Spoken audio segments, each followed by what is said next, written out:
સમાચારથી કરીએ તો ગુજરાત સહિત દેશના 11 રાજ્યોમાં વરસાદનું એલર્ટ જારી કરાયું છે. દેશમાં વરસાદને લઈ હવામાન વિભાગે આગાહી કરી છે.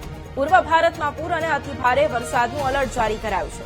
આજે અને આવતીકાલે પડી શકે છે અતિભારે વરસાદ. ગુજરાત મહારાષ્ટ્રમાં ગાજવીજ સાથે વરસાદ વરસી શકે.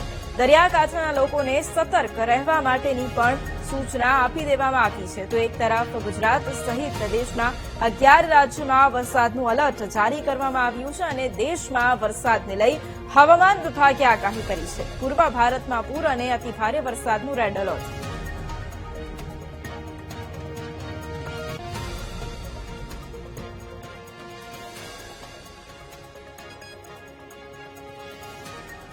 તો એક તરફ 11 જેટલા રાજ્યો એવા છે કે જ્યાં અતિ ભારે વરસાદની આગાહી કરવામાં આવી છે. આ સાથે જ કેટલાય રાજ્યો એવા છે, કેટલાય સ્થળો એવા છે કે જ્યાં અસહ્ય ઉકળાટ અને ગરમીથી હવે રાહત પણ મળવાની છે. પરંતુ બીજી તરફ કેટલાય રાજ્યો એવા છે કે જ્યાં આગામી સમયમાં અતિ ભારે વરસાદ વરસવાનો છે. એટલે કે તેને લઈને જે આગાહી કરવામાં આવી છે, વિન્ડીના માધ્યમથી આજે તેને સમજવાનું છે. અને આખી જે આ પરિસ્થિતિ છે, આપણે વિન્ડીના માધ્યમથી સમજી લઈએ કે આજે શું પરિસ્થિતિ છે, ગુજરાતમાં કયા સ્થળો પર વરસાદી માહોલ રહેવાનો છે. સૌથી પહેલા જે પ્રમાણે આપ ગુજરાતમાં અત્યારે જે સ્થિતિ જોઈ રહ્યા છો તે હું આપને જણાવી રહી છું કે આપ દક્ષિણ ગુજરાતમાં સૌથી પહેલા જોઈ રહ્યા છો કે જ્યાં સુરત સહિતના વિસ્તારો છે ત્યાં આપણને વરસાદી માહોલ આજે જોવા મળવાનો છે. અહીંયા આપ એ પણ જોઈ રહ્યા છો કે કચ્છ સહિતના કોસ્ટલ એરિયાઝના વિસ્તારો છે ત્યાં આગળ વરસાદ આપણને જોવા મળવાનો છે.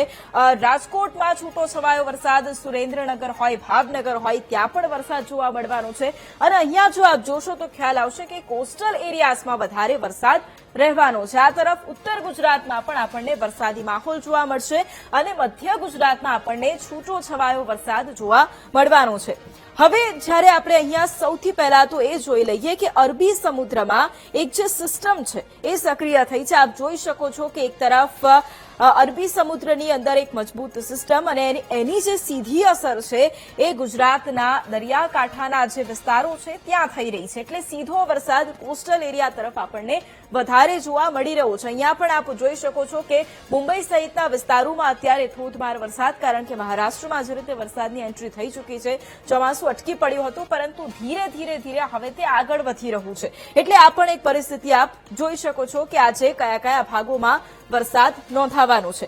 હવે આગામી સમયમાં શું પરિસ્થિતિ રહેવાની છે, આ તો આજની વાત થઈ, પરંતુ હવે આગામી સમયમાં એટલે કે આવતીકાલ સુધીમાં શું પરિસ્થિતિ રહેવાની છે એ પણ આપણે સમજવાનો પ્રયાસ કરીશું. હવે જ્યારે આપણે આવતીકાલની પરિસ્થિતિ જોઈએ છે ત્યારે એ જ સ્થિતિ અહીંયા કે જ્યાં દક્ષિણ ગુજરાતમાં વરસાદનું પ્રમાણ વધી રહ્યું છે. આપ જોઈ શકો છો કે ધીરે ધીરે ચોમાસું હવે આગળ વધી રહ્યું છે. એટલે લગભગ થોડા દિવસોની અંદર ગુજરાતમાં ચોમાસાની એન્ટ્રી થશે. પરંતુ એ પહેલા આપ વરસાદ જોઈ શકો છો કે જે અરબી સમુદ્રમાં જે સ્થિતિ છે એ વધારે મજબૂત થઈ રહી છે. આપ અહીંયા જોઈ રહ્યા છો કે જે રીતે અરબી સમુદ્રમાં અનેક સિસ્ટમો સક્રિય થઈ છે, એના કારણે અતિ ભારે વરસાદ અને એના જ લીધે આપ જોઈ રહ્યા છો કે જ્યાં દક્ષિણ ગુજરાતમાં આપણને મેઘાવી માહોલ વધારે જામતો જોવા મળશે અને એ જ અસર આપણને સુરત સહિતના વિસ્તારોમાં, કારણ કે આપ જોઈ પણ રહ્યા છો કે જે રીતે પવનો ફૂંકાઈ રહ્યા છે, સીધી અસર. અને અહીંયા અરબી સમુદ્રમાં, કારણ કે અરબી સમુદ્રમાં જે પવનો ફૂંકાતા હોય છે તે ગુજરાત માટે સારો વરસાદ લઈને આવતા હોય છે.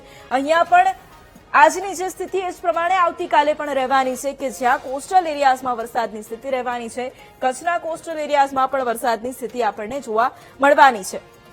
એની સાથે જે સ્થિતિ ઉત્તર ગુજરાત અને મધ્ય ગુજરાતમાં રહેવાની છે એ પણ આપણે સમજી લઈએ કે જ્યાં એક તરફ આપ જોઈ રહ્યા છો કે લગભગ અમદાવાદ સહિતના જે મધ્ય ગુજરાતના ભાગો છે ત્યાં આપણને છૂટો છવાયો વરસાદ જોવા મળવાનો છે. પરંતુ એની સાથે જો આપ ઉત્તર ગુજરાતના અમુક ભાગો પર નજર કરો છો તો ત્યાં પણ છૂટો છવાયો વરસાદ, અહીંયા કોસ્ટલ એરિયાઝમાં વરસાદ, સૌરાષ્ટ્ર પંથકમાં પણ વરસાદ અને આ સાથે દક્ષિણ ગુજરાતમાં અતિ ભારે વરસાદ રહેવાની શક્યતાઓ છે. એ આપણે અહીંયા જોઈ રહ્યા છે કે આગામી 2 દિવસ દક્ષિણ ગુજરાત માટે ખૂબ જ ભારે રહેવાના છે, કારણ કે ધીરે ધીરે પ્રી મોન્સૂન એક્ટિવિટીની શરૂઆત થઈ આ જે પ્રી મોન્સૂનની એક્ટિવિટી છે એ મજબૂત બની રહી છે. અહીંયા પણ આપ જે રીતે જોઈ શકો છો કે અરબી સમુદ્રની આ સિસ્ટમ જે વધારે મજબૂત થઈ રહી છે અને આગામી સમયમાં જ્યારે આ સિસ્ટમ મજબૂત થઈ અને ચોમાસા માટે એક અનુકૂળ વાતાવરણ ઉભું કરી રહી છે અને એટલા જ માટે આપ સુરતમાં પણ વરસાદ જોઈ શકો છો. વાપી હોય તેના આસપાસના વિસ્તારો હોય ત્યાં આપ વરસાદ જોઈ શકો છો અને તેની સીધી અસર આપણે